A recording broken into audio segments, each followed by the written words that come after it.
We could have sworn that... Oh, there thou art. Thou art certainly a difficult creature to find in the astral planes of the dreamscape. But nevertheless, we have found thee now. Oh, come on. Stop making those silly surprised faces. Thou hast seen us before, yes? Thou wert intimidated by the appearance of a princess into your life. We see. And thou thinkest of thyself not of the necessary importance to hold an audience with one such as us. Dearest human, thou thinkest of thyself too lowly. Equestria is not like the traditional monarchies or hierarchies of thy old world and life, where the monarchs of your land were despots, and stood mostly uncaring for the needs of all. Our sister and we care for all creatures, great and small, and thou art no exception. Here, have a seat. Thou lookest surprised. Oh, this is the dreamscape, silly. Here we may conjure up practically any image or scenario we like. The room thou now seest before you was crafted entirely of our imagination. We may also have the ability to gaze upon dreams thou hast had previously. We thusly know something of what thou enjoyest of comfortable settings. This is why there exists a fireplace and a dark and quiet ambience. It is thus that thou enjoyest the most, no? Make thyself. We really should be using more informal language here, should we not? Forgive us. Modern language is something we have had difficulty learning in full since our return to Equestria from exile. Make yourself comfortable, dearest human. Likest thou... No. Do you like tea? We are aware of our sister's propensity to drink it, and also the propensity of many of our subjects to indulge in its consumption as well. We personally prefer coffee, actually, but... Oh. You do as well. Splendid. Here. Take this. Given that this is the dreamscape after all, we are... Is it I nowadays? I have the opportunity to share with you a coffee that I enjoyed very much in my more formative years. It is quite dark, however. Is that alright? Good. My, how many similarities in taste do we share?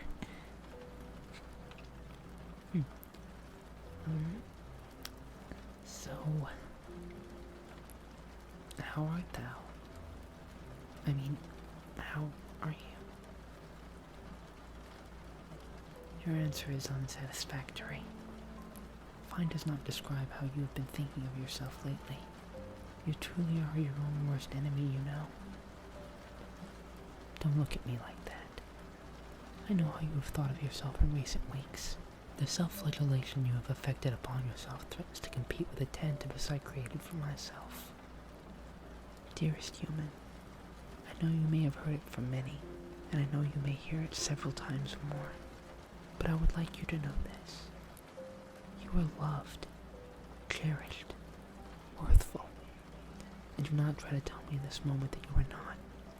I love you, and I would cherish you, care for you, comfort you, embrace you, hold you closely and tightly through all that may come, if only you would have me.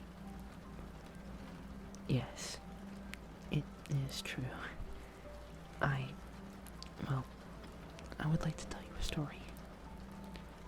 When I was much younger, and had just ascended to the throne, I thought that it was my golden ticket to appreciation. I thought surely that being a princess would mean once and for all that I would command the total respect of all around me, and that I would possess unparalleled affection from all I led, and that I would finally be wanted. Well, to make a long story short, I was wanted, but for all the wrong reasons. The number of suitors I received on a weekly basis was astounding. A great number of noble stallions, and even a few mares, believe it or not, soon began to approach me, asking for my hoof in marriage. It was gleefully exciting, for I finally thought that this was it, that I would finally know the embrace of another pony as I had so dreamed of for many years. Except, my sister prevented any of those marriages from coming to pass. For a time I was confused, furious even, that she would dare deny me the happiness I had so dreamed of for so long. I could not for the life of me understand why she turned away every suitor that would come. And for a while, I was in a place where I perhaps hated my sister as much as I did when I was overtaken by Nightmare Moon. What I did not understand at the time, however, was that my sister was protecting me. Every one of the suitors who approached me did not love me as I thought they must have. All of them only played the part for their own prospective gain. My sister saw this within them. Younger me, however, did not. I believed that being a princess meant that every pony loved me, that every pony wanted the best for me, and that every pony truly cared about me. What I discovered, however, was that many ponies only care for themselves.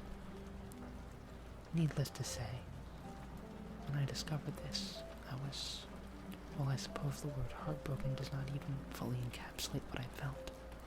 I was angry, bitter, depressed, anguished. I was many things.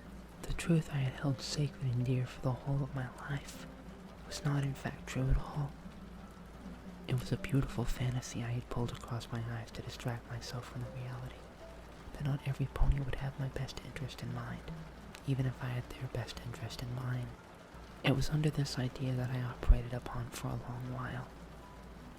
Too long a while. And it was one of the ideas that actually led to Nightmare Moon and my own exile. When I returned, and Nightmare Moon had been cast out, I was overwhelmed by the love and care my sister, who I once thought was my worst enemy, lavished upon me. I was surprised, and it is one of the most wonderful feelings I have ever had the pleasure of experiencing, to be loved after feeling as though you were hated for thousands of years. Which now brings me to you. You have suffered through so much, dearest human.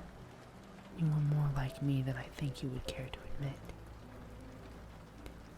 When I first laid my eyes upon you, I thought for certain that you were just another creature, just another wanderer to look after in the dreamscape.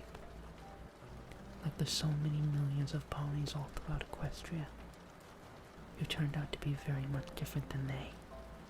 I oftentimes ponder how your kind even retains a shred of sanity at all.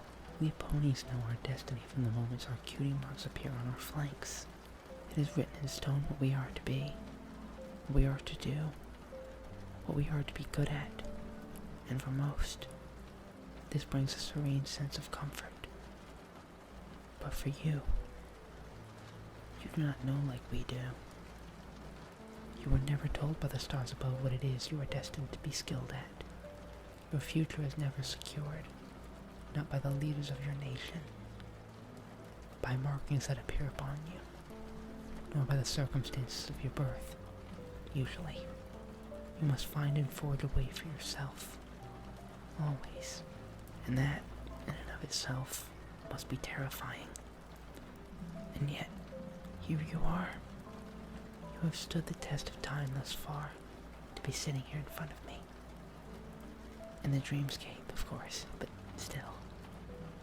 Despite all uncertainties, despite all the obstacles that life has put in your path, despite every hardship you have suffered, despite all your failings, here you are. The fact that you are here before me is a testament to the fact that you are strong. You have kept on, and have kept seeking that purpose that you so desire, despite all the times you have failed to find it. You are a warrior, in the truest sense, dearest human, even if you might not think it yourself. And that, well, among other reasons, is why I fell for you. Yes, it is true. I love you. I care not what mistakes you have made, how many times you have fallen, how you have been hurt, what you have done, thought, or said, because the mistakes you have made create created the human I so dearly love. You have grown and learned from every experience that you have had, and that is more than many can claim for themselves. When I was younger, I fell for every suitor who approached me, because I thought they loved me. Now, I have fallen for you, not because I think you love me, but because of who you are. Do not ever think that you are not loved. Do not ever think that you are not cherished, held in high regard, worthy of affection, or deserving of a bright and hopeful future. Because if by no one else, you are loved by me. Your dream is fading. You will awaken soon. Please, promise that you will be easier on yourself today. I do not expect you to be perfect, but choose to love yourself today in some way. Whether it be in a big or small way is up to you. Do that every day, my dearest human. And when the night comes anew, I will wait for you. I love you.